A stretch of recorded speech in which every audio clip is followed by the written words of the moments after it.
안녕하세요, 여러분. 오늘은 한 교수님을 소개해 드리고자 합니다. 이분은 어, 박세롬 성신여대 조교수이시고요. 보면은 카카오에서 90년생 여성 사회이사가 탄생했다. 카카오는 여러분들이 사용하는 카카오톡의 회사로 굉장히 큰 대기업 중에 하나죠. 여기에서 90년대생 여성 사회이사가 탄생을 했습니다. 과연 어떻게 이렇게 탄생을 했는지 이분을 한번 좀 살펴보도록 하겠습니다.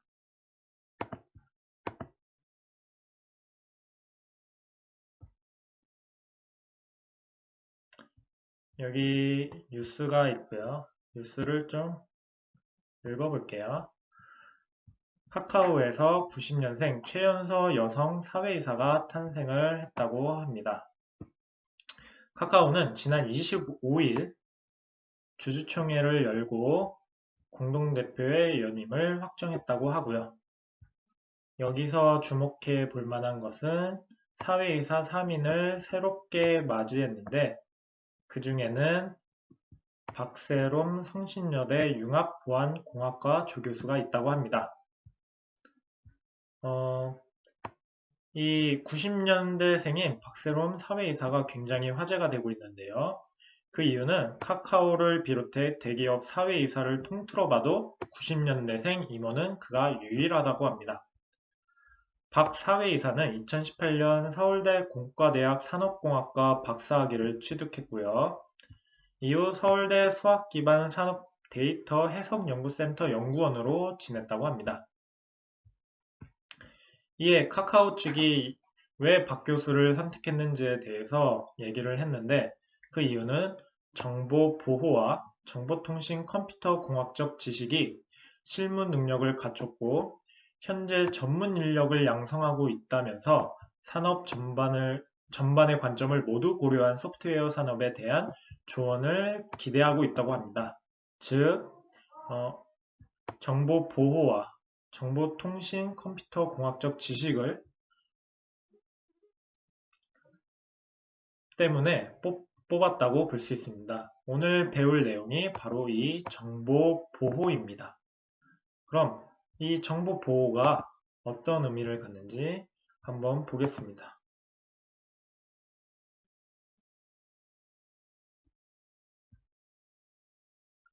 정보 보호는 여기 이렇게 나와 있는데요. 정보에 대한 위협이란 허락되지 않는 접근, 수정, 노출, 훼손, 파괴 등으로 정의를 하고 있고요. 정보 위협의 주체는 외부의 해커가 될 수도 있고 내부인이 될 수도 있습니다. 이러한 정보 위협은 점점 늘어나고 있기 때문에 모든 위협을 나열할 수는 없으나 다음에 세 가지를 목표로 하고 있습니다. 일단 첫 번째, 기밀성입니다.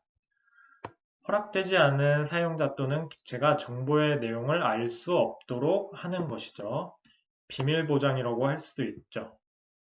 원치 않는 정보의 공개를 막는다는 의미에서 프라이버시 보호와 밀접한 관계를 맺고 있습니다.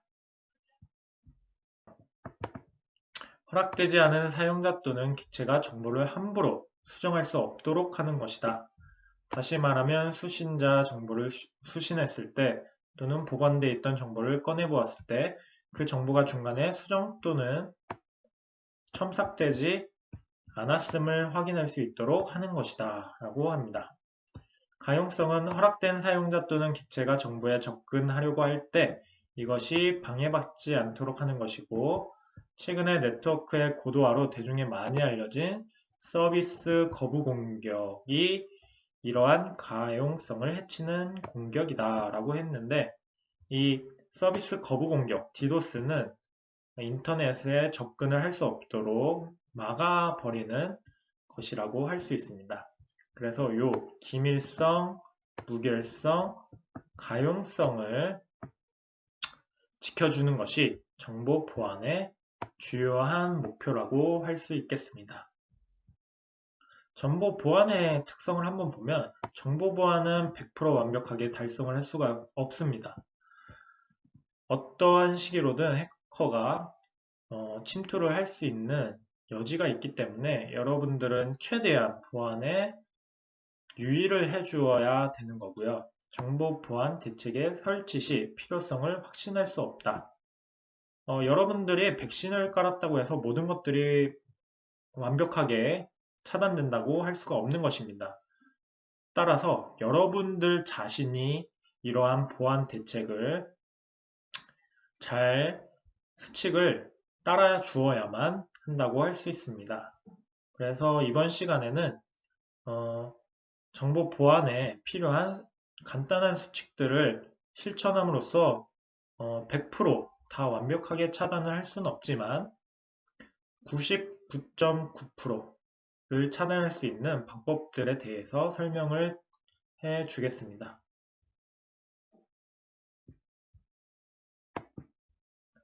그럼 해킹의 기술에는 8가지가 있는데요. 첫 번째, 브루트포스 공격, 커맨드 인젝션 공격, 세 번째, CSRF 공격, 네 번째, 파일 인클루전 공격, 다섯 번째, 파일 업로드 공격 등등이 있습니다. 여기서 우리가 볼 거는 여러분들한테 가장 직접적으로 공격을 가할 수 있는 브루트포스 공격과 파일 업로드 공격을 살펴보도록 하겠습니다. 브루트포스 공격을 한번 살펴보겠습니다. 브루트포스 공격은 여기 개요가 나와 있는데요. 브루트포스 공격은 키 전수 조사 또는 무차별 대입 공격이라고 합니다. 그러니까 암호를 여러분들이 걸었을 때 그것을 찾기 위해서 모든 조건을 다 대입해서 푸는 방식입니다. 예시를 들어보자면 4자리 숫자로 된 핸드폰의 암호 0000, 0001, 0002, 9999까지 총 1만 개의 조합 중 하나로 되겠죠. 이를 하나씩 대입해보면 핸드폰의 암호를 파악할 수 있게 됩니다. 한 번 암호를 입력하는데 대략 5초가 걸린다고 가정을 해보겠습니다. 즉 5만 초, 즉 14시간이면 충분하게 한 사람의 휴대폰을 해킹할 수 있게 됩니다. 이렇듯 숫자로만 된 암호는 14시간이면 해결을 할 수 있다는 것이지요. 이런 브루트포스 공격을 대비하기 위해서 우리는 윈도우 암호 설정과 핸드폰 암호 설정을 좀 더 복잡하게 해줘야 합니다. 한번 보겠습니다. 아까 예시를 숫자로 들었는데 이번에 문자로 했을 때 문자가 7자리이고 8자리일 때 얼마나 시간의 차이가 나는지 한번 살펴보겠습니다. 소문자로만 7자로 만들었을 때는 45분이 걸리고요. 8자리로 했을 때는 20시간이 걸립니다. 그리고 소문자와 숫자를 결합해서 7자리로 만들었을 때는 8시간이 걸리고 8자리를 했을 때는 13일이 걸리게 되죠. 대소문자와 숫자를 합치면은 62 문자가 되는데 이럴 경우에는 7자리는 25일, 8자리는 54개월이 걸립니다. 그럼 대소문자, 숫자, 특수문자를 다 결합했을 때는 어떻게 될까요? 7자리일 경우에는 437일이 걸리고요. 8자리일 경우에는 114년이 걸립니다. 따라서 대소문자와 숫자, 특수문자를 8자리로 결합을 했을 때는 114년이 걸리기 때문에 절대로 풀 수 없는 상황에 되는 거죠. 따라서 여러분들이 윈도우 암호를 설정할 때 대소문자와 숫자, 특수문자를 모두 결합해서 설정을 해주면 브루트포스 공격에 의해서 여러분들의 암호가 해킹당할 염려는 없다라는 겁니다. 핸드폰 암호 같은 경우에도 어떻게 조합을 하면은 다 풀 수는 있지만 여기 보이는 이런 것들을 많은 사람들이 대부분 하게 됩니다. 문자 형식의 모양이죠. 이러한 것들을 하게 되면 아주 손쉽게 파악이 되는 겁니다. 친구 핸드폰이 궁금해서 한번 풀다가 이런 식으로 되어서 쉽게 푸는 경우를 여러분들이 경험했을 수도 있을 텐데요. 그렇듯 이렇게 쉬운 암호 패턴은 지양해야 됩니다. 좀 더 복잡한 형태의 패턴으로 변경을 해주어야 위협으로부터 안전할 수가 있는 것이지요. 이번에는 우리가 자주 사용하고 있는 웹 브라우저를 어떻게 보안할지에 대해서 설명을 해보겠습니다. 웹 브라우저 보안의 핵심 키는 쿠키입니다. 쿠키를 통해서 우리는 보안을 하게 되는데요. 그럼 이 쿠키가 뭔지 한번 설명을 해보겠습니다. 쿠키는 여러분들이 잘 알고 있을 텐데 컴퓨터 용어로는 조금 다릅니다. 그럼 어떻게 다른지 한번 설명을 해보도록 하겠습니다. 정의를 보면 컴퓨터를 사용하는 사람의 정보를 컴퓨터 안에 저장해 두는 것을 쿠키라고 합니다. 즉, 쿠키는 사용하는 사람의 컴퓨터 안에 내 정보를 저장해 두었다가 내가 그 사이트에 접속을 하면 내 컴퓨터 안에 있는 쿠키 정보가 사이트로 전송되어 자동으로 내 정보를 입력하게 하는 것이라고 할 수 있습니다. 즉, 여러분들이 네이버 이메일에 접속을 하기 위해서 아이디와 패스워드를 입력할 때 암호를 저장하시겠습니까? 라는 문구가 뜨는데 이때 그것을 저장해 두었다면 컴퓨터 내부에 이 쿠키로 저장이 되어 있는 것이지요. 해킹하는 사람들은 이 쿠키를 빼내가서 여러분이 저장해 놓은 암호를 훔칠 수가 있게 됩니다. 그래서 이 쿠키를 잘 보안을 해줘야 되는데요.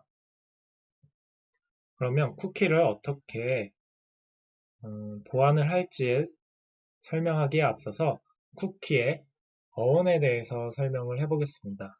쿠키의 어원은 바로 헨젤과 그레텔에서 시작을 했다고 합니다. 헨젤과 그레텔은 여러분들이 많이 들어본 동화 이야기일 텐데요. 잠깐 설명을 해보자면 헨젤과 그레텔의 이야기를 보면 계모에게서 버림을 받은 두 아이가 있습니다. 이들이 집으로 돌아가기 위해서 길에 쿠키를 뿌리게 되는데요. 여기서 이 길에 쿠키를 뿌린다는 이야기에서 유래가 되어 컴퓨터 용어에서 쿠키를 사용하게 되었습니다. 즉, 이 헨젤과 그레텔이 집으로 돌아가기 위해 뿌려놓은 쿠키들을 찾아서 돌아가듯이 컴퓨터에서도 이 쿠키를 통해서 여러분들이 암호나 인터넷 사이트들을 저장해 두고 되돌아갈 수 있게 되는 것이지요. 그러면 한번 쿠키가 어떤 것인지 좀 더 이해하기 쉽게 한번 찾아보도록 하겠습니다. 그러면 크롬을 일단 들어가고요. 크롬 옆에 이 위쪽에 점점점이 있습니다. 이 점점점을 눌러주면 방문 기록을 볼 수 있는데요. 방문 기록 안에 클릭해보면 그 사람이 무엇을 검색했고 무엇을 자주 보는지 파악을 할 수가 있습니다. 여기 보면은 선생님은 뭐 유튜브를 몇 개 봤고요. 그리고 다나와 가격 비교 사이트 뭐 이런 것들을 찾아본 것을 알 수가 있습니다. 이렇게 그 개인이 어떠한 일들을 했는지 해킹을 통해서 알아낼 수도 있고요. 이 안에는 여러분들의 패스워드도 같이 들어있기 때문에 그러한 것들을 해킹당했을 때 굉장히 위험에 처할 수가 있습니다.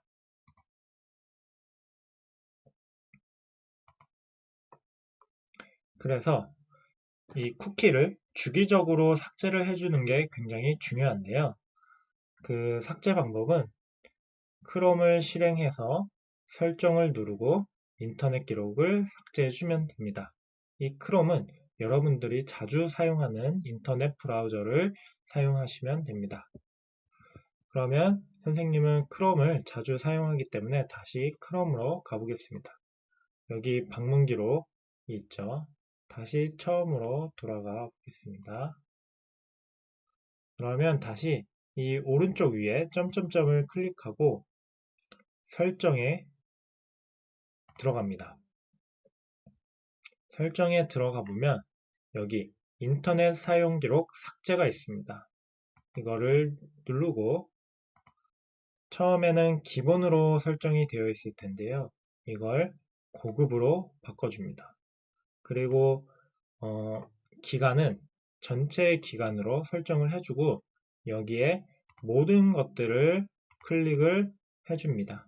그 상태로 인터넷 사용 기록 삭제를 누르면 여러분이 저장해 놓은 인터넷 사용 기록들을 모두 삭제가 할 수가 있습니다. 이 작업을 주기적으로 해주어야지 해킹을 당하더라도 여러분의 개인적인 정보들을 빼앗기지 않을 수가 있는 것입니다.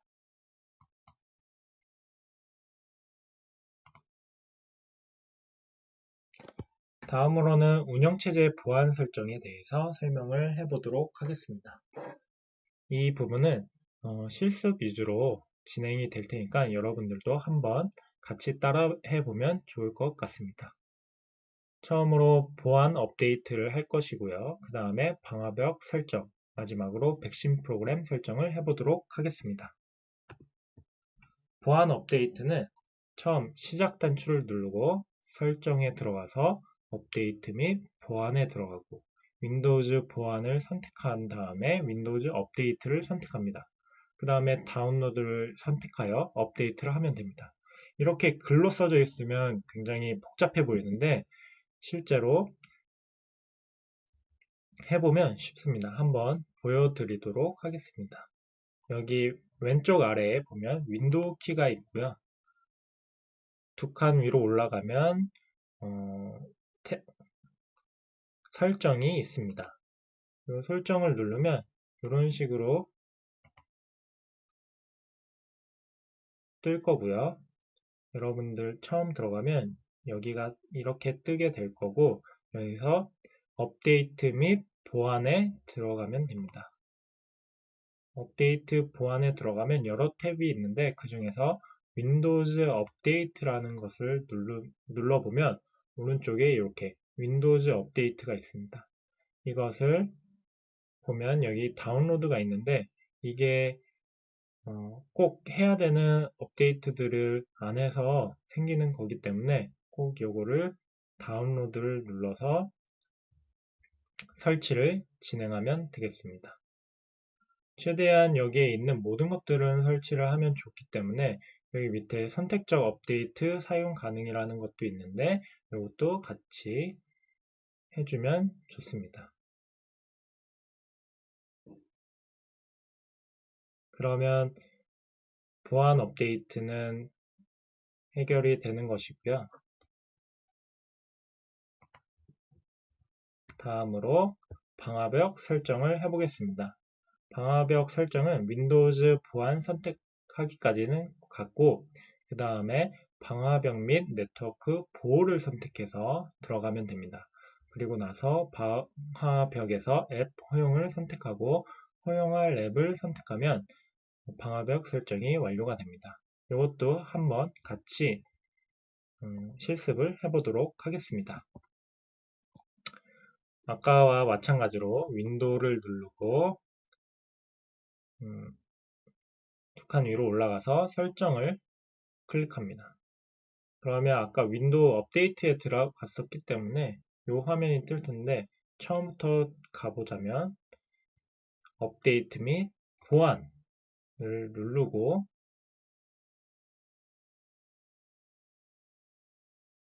윈도우즈 보안을 눌러줍니다.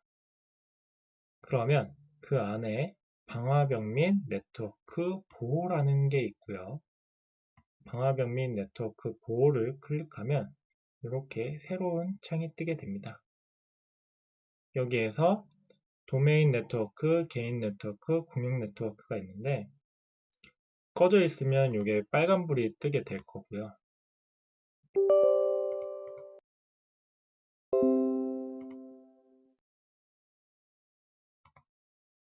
이렇게 빨간불이 뜨게 될 거고, 이런 것들을 최대한 없애주기 위해서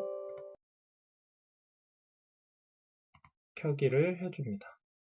그러면 초록불로 들어오게 되어 있고, 아까 다시 들어가서 방화벽에서 앱 허용을 선택합니다.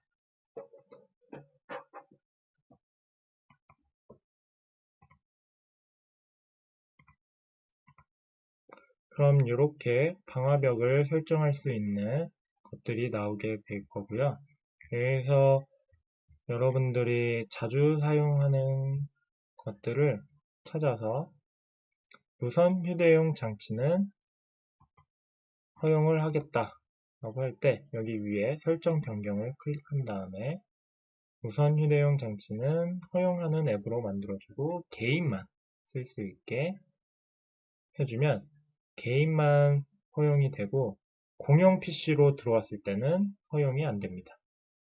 이러한 걸 무선 휴대용 장치를 아예 허용을 안 하겠다, 방화벽을 하겠다 하면은 체크를 해제해주면 되고요. 그 상태로 확인을 눌러서 저장을 해주면 방화벽을 만들 수가 있습니다.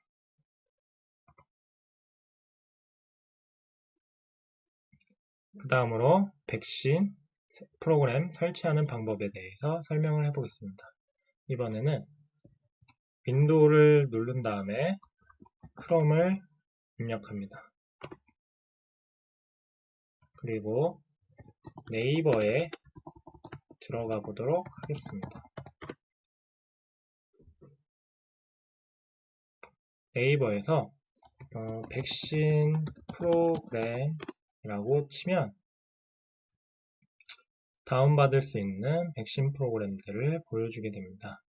좀 더 자세하게 보기 위해서 소프트웨어 정보로 들어가 보겠습니다. 소프트웨어 정보에 들어가면 멀웨어 제로, 알약, 안랩 V3 라이트라고 있는데 선생님은 자주 사용하는 안랩 V3 라이트를 설치하는 방법으로 진행을 해보도록 하겠습니다. 안랩 V3 라이트를 클릭하면 이런 창이 뜨게 되고 거기서 무료 다운로드, 확인 후 다운로드, 그 다음에 마지막으로 다운로드를 누르면 이렇게 다운로드 받을 수 있는 창이 뜨게 되고요. 그 다음에 다운로드를 한 번 더 누르면 여기 밑에서 다운로드가 이루어집니다. 자, 이제 다운로드가 다 완료가 되었습니다. 그러면 오른쪽에 화살표를 클릭해서 폴더 열기를 하겠습니다. 폴더 열기를 하면 다운로드 받은 파일이 뜨게 될 거고 이걸 더블 클릭해서 설치를 진행하겠습니다. 그러면 이렇게 설치 화면이 뜨게 되고 다음 사용권 계약의 내용에 동의합니다. 여기는 한번 다 읽어보시고요. 동의해야 되고 그리고 C 드라이브에 설치를 하면 됩니다. 이렇게 하면 안랩 V3 라이트가 설치가 되게 됩니다.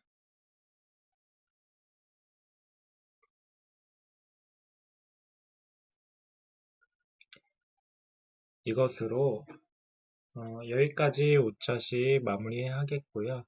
꼭 한번 선생님이 설명해 주었던 것들을 다 한 번씩 실습해 보길 바라겠습니다. 그럼 설치가 끝나는 것과 동시에 종료하겠습니다.